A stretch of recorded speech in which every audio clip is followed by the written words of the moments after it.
Como for Problem Solvers have uncovered a shocking case. A police officer caught on tape suggesting they could make up evidence. It's part of our ongoing series of stories involving Seattle police. Problem solver Tracy Vetter is here with what she's uncovered. Tracy. Well, Mary, we always knew that gaining access to SPD's dash cam videos would be a critical element of ensuring that citizens really know what's happening within the department. And the video we discovered really makes that case. It's about two young men caught and arrested, though it later turns out this is a case of wrongful arrest. But the most shocking part is what the officer tells one of the young men when he's booking him. You're going to jail for robbery. That's awesome. Robbery. I'm going to make stuff up. Robbery. Here I am. Listen again. I'm going to make stuff up. That's just one of the surprising things we discovered when we started looking into this case. We talked to the young men who filed a complaint with the department as well as SPD to get their take on what happened here. Now, I'll have the rest of their story coming up tonight on Como 4 News at 11. Mary? It's shocking. Thank you very much, Tracy. You bet. Witness now contradicting the police version of yesterday's confrontation in a Catholic school parking lot that ended with the death of 54-year-old Patricia Cook. Peggy Fox is in Culpeper with the latest on this investigation. An eyewitness here in Culpeper is contradicting what state police are saying about the investigation and why the Culpeper police officer fired at a Sunday school teacher. He had his hand on the door handle. One hand here and one hand, I remember distinctly because his hands were real close together. Chris Buchel says he saw a Culpeper town police officer shoot 54-year-old Patricia Cook to death in this church parking lot yesterday morning. Cook was in her Jeep Wrangler. State police say Cook rolled up the window, catching the officer's arm inside and then dragged him. Buchel says it didn't happen that way. He was right next to the vehicle. He had one hand on the door handle and one hand on his weapon. And she was rolling the window up, and they were exiting out of the parking lot. The window was halfway up. He said, "Stop or I'll shoot." And I really didn't think he was going to do it. But she got the window all the way up, and that's when he shot. And then she took a left out of the parking lot here, and he stepped out in the street and fired 5 more times. Buchel says the officer was not dragged. He says he couldn't have had his arm caught because he fired through the glass. I'm angry, I'm frustrated, I'm sad, I'm fighting back tears right now. Cook's husband doesn't understand why an officer would shoot his unarmed wife multiple times. Personally, I think it may be an overreaction. Maybe excessive force, but I can only surmise that. He doesn't know why his wife was in the parking lot of the Epiphany Catholic School. Their couple's pastor at Culpeper United Methodist Church thinks she may have been there searching for a job to work with children because she loved her volunteer role teaching Sunday school here. We have to celebrate the good things and the parts that we had of Pat and not just what we've lost. Gary Cook is filled with questions along with his grief over his wife's killing. I wish I knew what was going on. I honestly do. I wish I knew what was happening. Culpeper Town Police and the County Sheriff's Department are assisting state police in the investigation. No charges have been filed, but Gary Clark is talking to an attorney about possible legal action. A mother grieving over the death of her 2 youngest children.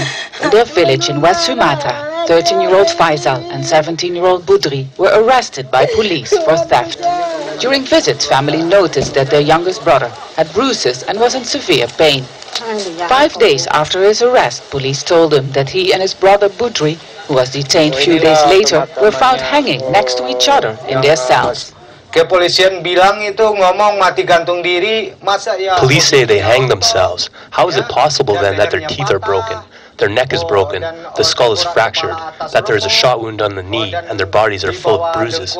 Is this how people look like who hang themselves? The family has taken the case to the National Human Rights Commission, who has done its own investigation. According to our investigation, these children didn't die because they hanged themselves, but because of torture. And what I believe is that they were hanged when they were already very weak. At the police station where the 2 boys died, we are not allowed to see the cell where they allegedly hanged themselves. The officers who were on duty at the time of their death have been suspended. Their boss and 2 others are officially charged with torture. Anger, grief and frustration here at this isolated community in Sumatra after the death of these 2 children.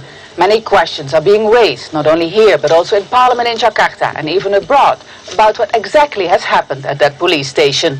But so far, the police has not given any clear answers. Hello everyone, welcome to Global Government News. Today is Monday, February 20th, 2012, and I'm Darko. My website is ggnonline.com, that's ggnonline.com, and ddarko2012 is my YouTube channel. Also, ddarko2013 is my new YouTube channel, and all the links will be posted in YouTube's video description, all the headlines and links that I'm covering here. So someone said, where do you get your news from? Well, let me just answer that. Just look in YouTube's video description, like I've said about a million freaking times, and what? You can go in there and you can see all the headlines and links that I spend all the time putting in there, and that's where I get it, from mainstream and alternative news. Hopefully that answers that person's question. U.S. double standards indirectly arming Syrian rebels. So I was going to play this just for time's sake. I want to make sure I get the pigs in there doing what they do best, is brutalizing innocent people. So just go in there and check this out. The link will be posted. It is from RT, Mainstream News. So moving on here, I have a lot of interesting news in this video, so I'm going to move fast. Syria seizes Israeli weapons. The Syrian security forces have seized Israeli weapons from armed groups responsible for the killing of hundreds of people across the country. That's right, these are weapons used by the armed opposition to kill the sons of Syrian nation. Libya's new rulers offer weapons to Syria rebels. Remember Al-Qaeda, Al-Qaeda basically saying what? Oh, we got to go and help our brothers down in Syria, right? And it says here, the rebels held secret talks with Libya's new, basically, puppet regime that's held up by the West. But don't worry, the real Libyan people are fighting to get their sovereignty back right now. U.S. arms being smuggled to Syria as special forces direct rebel attacks. So U.S. arms being smuggled to Syria as special forces direct rebel attacks. I tried looking for the article about Saudi Arabia actually supplying, and then the U.S. supplying Saudi Arabia. So I try to make that link, but just for time's sake, I'm going to keep moving here. Go in there and check that out. So the U.S. is bringing in weapons. Israel's bringing in weapons. Libya's bringing in weapons. But then look at this. These two turd bags, two senators, say U.S. should arm Syrian rebels. Well, maybe they didn't get the memo that they're already armed by the West. Moving on here, Red Cross tries to broker Syria ceasefire. So the Red Cross, known for stealing and defrauding millions of people and millions of dollars based off usually false flag or weather modification, weather weapons type incidences or catastrophes, right? They go in there and they exploit people's emotions and make a bunch of money, and then when they ask where the money went, well, it didn't actually go to the people like in Haiti and in Japan and whatnot, but they're going to stick their noses into a sovereign country like Syria and say, hey, you need to cease fire. So it's just getting really pathetic and sick in my mind. I don't know how other people that are Americans aren't just disgusted by this. Israeli spy admits anti-Syria plot. Syrian security forces have arrested an Israeli spy that has confessed to plots hatched by the Tel Aviv regime against the country's Syrian media reports. Next up, British troops support Syrian armed groups in Hamas. Remember, SAS was actually on the ground in Libya, and so yeah, now you have them in Syria as well. So it's very grassroots, very from the bottom up, not from the top down or anything like that. So British troops are supporting Syrian armed groups in Homs, and the rebels or terrorists in Syria are taking up a position as they fight with government forces. There's a picture right there. Moving on here, U.S. closely watching Syrian chemical weapons, right, like Iraq and that. U.S. allies are closely monitoring Syria's large stockpiles of chemical arms. Let's not pay attention to Israel, the United States, or any other country for that matter. Let's just look at the country where we want to exploit and have a regime change. Resource Rapture, Syria's untapped assets desired by allies and enemies alike. So there you go. Go in there and check that out. Link will be posted. That's what they're really after, not their chemical weapons, not their nuclear arsenal. Officials, U.S. drones monitoring clashes in Syria. So now they got drones monitoring the clashes. A good number of unmanned U.S. military and intelligence drones are operating in the skies over Syria, monitoring the Syrian military attacks. Military attacks against opposition forces. Well, no, they're defending themselves against outside invaders / terrorists. Kind of like Iran. They're trying to bow up before they're attacked. It's a natural response, and if you don't do it, you're a dumbass. If you just sit there and take it in the jaw. As predicted, CIA-sponsored Muslim Brotherhood becomes enemy. More than 70% of Egyptians, according to a recent Gallup poll, no longer want U.S. funding. It says here it's a new wave of anti-Americanism thriving in Cairo. And it's not that they're anti-American. They just want the countries that have been in there basically supporting and backing Israel and their regime in Egypt. They just want them out. They just want them out of their country, like Pakistan. They're not wanting to go on the attack. So don't get scared, Americans. You damn sheeple. They're not going to come over here and attack in boats. They just want to be left the F alone. Can you get that? Russia thwarts U.S. Central Asian counter-drug program. So see, the U.S. is in Central Asia, and Russia reportedly convinced its allies and the Collective Security Treaty Organization not to participate in the new U.S. counter-drug program in Central Asia, apparently concerned that it would give the U.S. too much leverage over the regional governments, which it would, right? Just militarizes the police force. It also federalizes the police force. And just like the last video, what we cover about Afghanistan and the opium and the poppy fields is what? They're up 60%. So that's what it's about, having Marines guard that stuff, the drugs. It says here, Russia warns U.S. against deploying their ships in northern seas. And they went on and warned today the U.S. against stationing the Aegis-equipped ships in the Black and Northern Seas. Then moving over to another part of Asia, North Korea threatens retaliation over South Korea's war games. So kind of like what the U.S. is doing right now, floating their ships on the Strait of Hormuz and that, trying to get attacked to provoke a war. North Korea warned South Korea, which is basically a Western-backed country, on Sunday that it would shell islands close to their disputed sea border if the South violates its territorial waters during a military drill reported to begin in the Yellow Sea this week.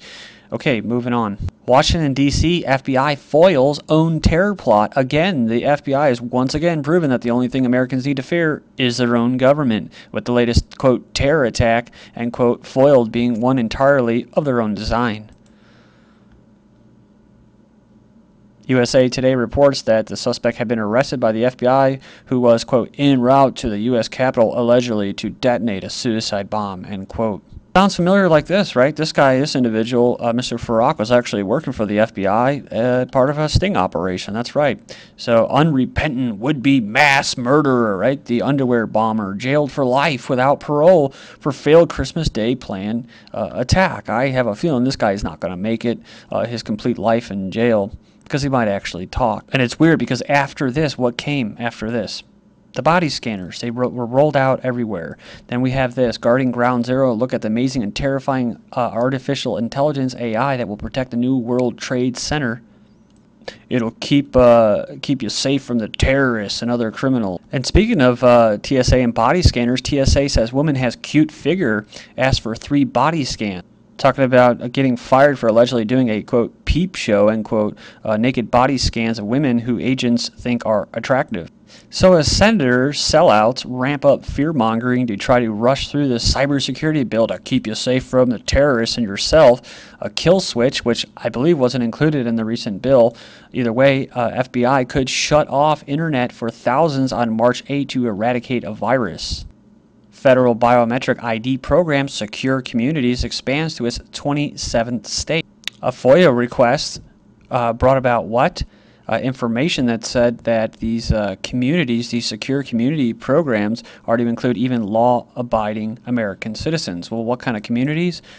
Well, communities against terrorism, run by the Bureau of Blind Justice. Next up, we have Google turns iPhones into spy phones. They've been spying on millions of iPhone users around the world, according to a leading newspaper. And Twitter vows privacy changes after iPhone data emission. It says they uploaded entire address books from iPhone users and store them on its computers for up to 18 months.